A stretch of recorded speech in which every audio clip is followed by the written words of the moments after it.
I wanted to speak to you all a little bit about my journey with ADHD. It is Mental Health Awareness Month, this wonderful month of May, and has been since 1949. So yeah, let's get into that a little bit. Growing up, I was always told I had focus issues. My parents would be called into my classroom like, hey, you know, Joy doesn't really pay attention. She's really distracted and she has an issue with focusing. And I don't really know what my parents' take on it was, but they thought my issue was with focusing, but it resulted in me getting a lot of one-on-one tutors, which is not a privilege that everyone has, but we reference this all the time. I grew up in the suburbs, that resource was available to me, but I even remember with my tutors distracting them because I wanted to have a different conversation than the one we were having. Of course you did. Especially if it was math. We would start talking about life. I was this little, 10-year-old kid asking them personal questions. And sometimes they really would answer or tell me their thoughts on a subject matter because I was just so much more interested in that than, 1 + 1 = 2. Even though it wasn't that level of math, it was higher and it was confusing, and it still is to this day. Eventually, I graduated from high school, went to college, and I noticed even there I could not quite focus. It just wasn't happening. I wanted it to, it wasn't. I majored in dance, minored in communication, so at least for a part of my dance major I was moving. And dance I think saved me in a lot of ways because it was the ability to learn something while moving. And look, I was just telling Justin last week because he grabbed a pen from me, but it helps me to fidget sometimes. Sometimes I just have an excessive amount of energy and I need to move, or I shake my leg a lot. I have to get the energy out somehow. So I graduated from college by God's grace, because Lord knows that was a struggle, because it was the first time I had to really be self-motivated and try to pay attention and try to focus to get things done, to get grades that were okay enough for me to get out of there. Enter adulthood, and I'm noticing at work I can't get my tasks done. And I mean, I'm trying to get my tasks done, but I'm not getting them done. And I'm thinking, okay, well maybe you're just bored. Maybe you're uninterested and that's why it's not happening. So then I started getting up in the morning, going over everything I needed to do in my head, every once in a while writing out a task sheet, and I would still realize at the end of the day, nothing got done. And it wasn't because I wasn't trying, but I'd open like a million browser windows, walk around, talk to people. I could not get work done for the life of me. So I started researching it because I'm like, something's wrong. Because I'm an adult now and I can't force myself to do things that I'm trying to do. And not that you should ever force yourself, but you understand what I'm saying, right? Yeah. So I started looking it up and I found this whole community about adult ADHD. And I could have cried when I found it because I said, oh my God, these people are struggling with things that I've always struggled with but didn't know how to voice. It's very similar to introversion, where I just assume that everyone's feeling the same way they are, or the same way I was on the inside, but just pretending to be a different way. That's really what it is, and that's how I felt with ADHD. Just pretend like you are focused, or that you are getting things done, and you're capable of getting things done, and all the time at the exact rate it's expected for you to do it, and that's just not the truth for me. So finally I decided to research what was going on with me, and I found the adult ADHD community, and it sounded pretty familiar, everything.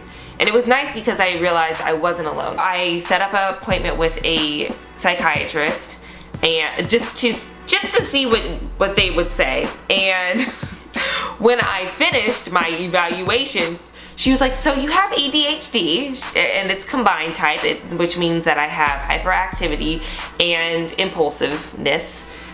Both things that I think have you witnessed both of those? Yes. Yeah. Both of those things Justin has witnessed.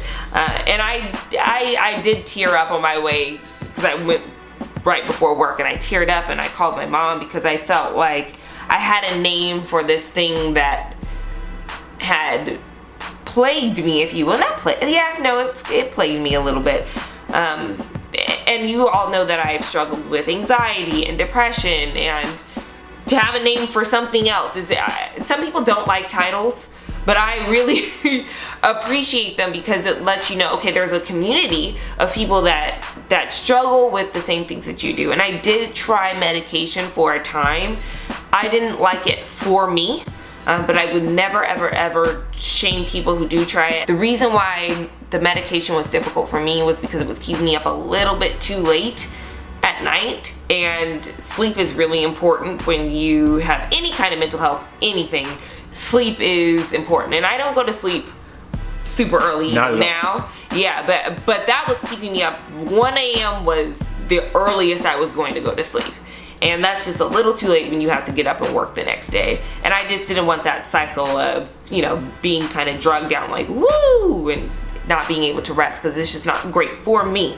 What I also noticed on the medication was that when I'm not medicated for, let's say my attention span is about 5 minutes. On medication, it was about 30 minutes, but my focus would still shift. It just slowed down what I will call here the ADHD process. My brain just moves quickly. That's why a lot of times I don't quite finish a full thought, because I'm on to the next one already.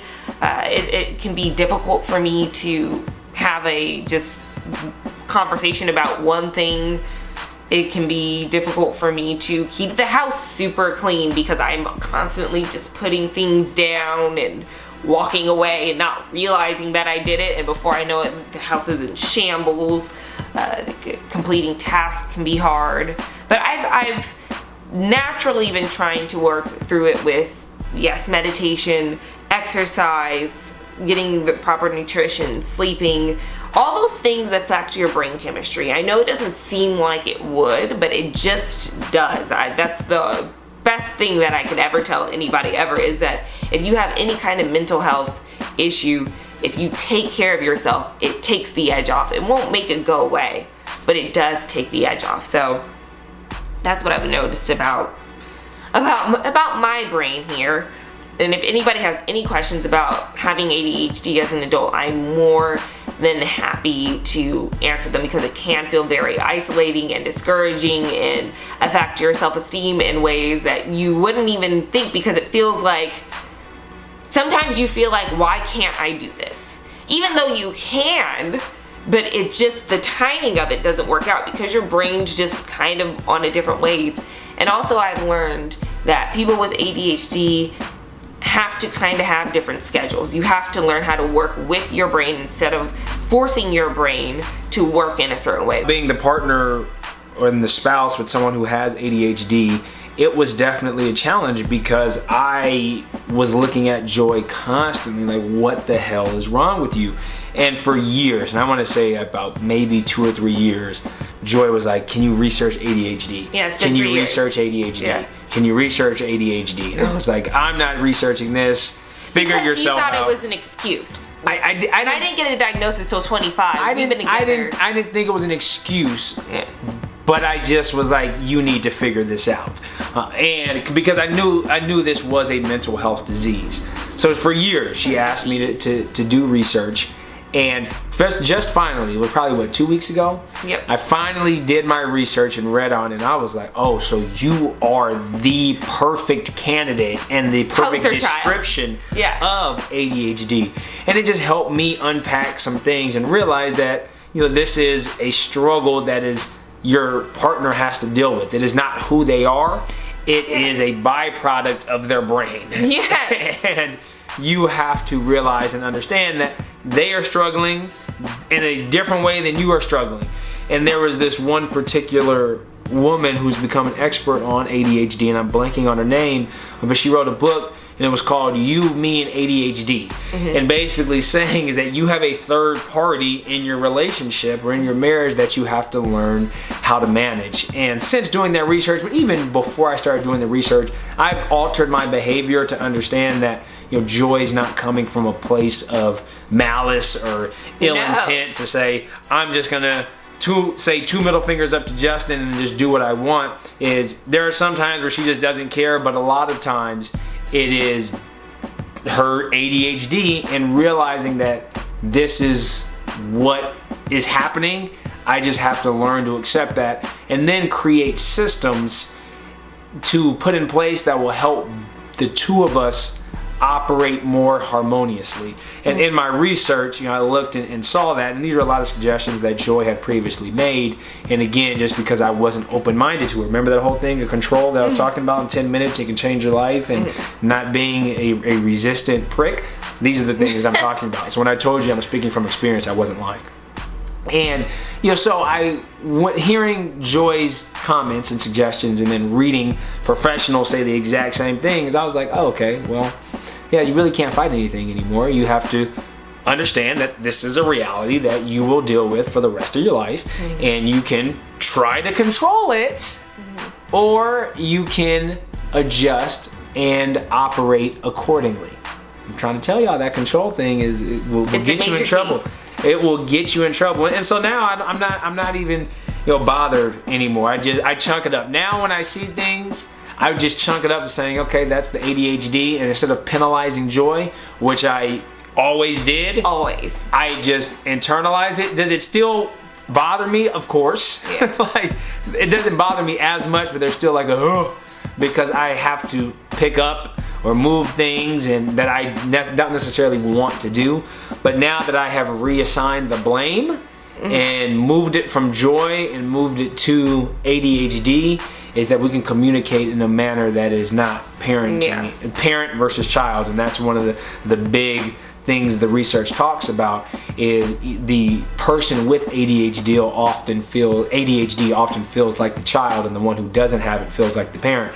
And I think that's just such a toxic dynamic to have within your relationship. And I've said that to you before too. Like, you sound like my dad. Yeah, stop being my dad. You say it all the time, and so then to hear it and then see the research, you're like, oh, okay, well, let me just scratch my head and figure out ways that I can adjust. So now, if you've noticed, I don't think I've really said anything to you in the past month. No. The thing is this, I have continuously, since I even found out about it, have been trying to do my part.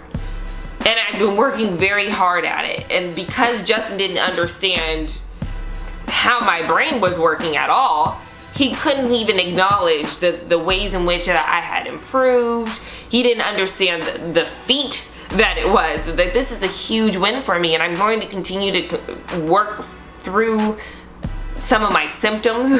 But I've also noticed that the more stressed I am, the harder time I have holding on to, because this is work for me. It's not like, oh, this is now a natural habit for me, and I have accepted now that it will continue to be work. That's okay. I can do that most of the time. There will be some times where I'm not doing it, things will be in shambles, and that's okay too. But it's just, again, learning to work with it, and now that Justin's on board, that makes it a lot easier. Now that doesn't mean that I give him all the responsibility. It's like, oh, I have ADHD and I'm stressed, so I'm not gonna do anything. You do that sometimes. But I do know, but I communicate with you. Yes, you do. I communicate with you, because that's the least I can do. The least I can say is like, you know what, I just really don't have it, and I need you to be a little bit more relaxed right now. And you'll give that to me. So again, it boils down to communication. One more time. Look at that. It always boils down to communication. So and empathy and research. So if your spouse, or if you think your spouse even has ADHD, just look it up, because it's so helpful to the person who's struggling. If your brain works, well, I guess how most people's brains work, it's hard to understand it, because I think you think, because you experience moments where you're not focused, you think, oh, I've experienced moments of ADHD too, and that's a symptom of it, yes, but that's not the fullness of what it is. Unless you have ADHD, you do not have ADHD. That's just, like, people, oh, I'm so ADD right now. Like, that's not really a thing. I understand it, because I don't particularly feel sensitive to it, but it does do a disservice to people that really do have it, because our life, our entire existence is affected by it. It's not just like, oh, in this moment I have ADHD. I have it all the time with everything.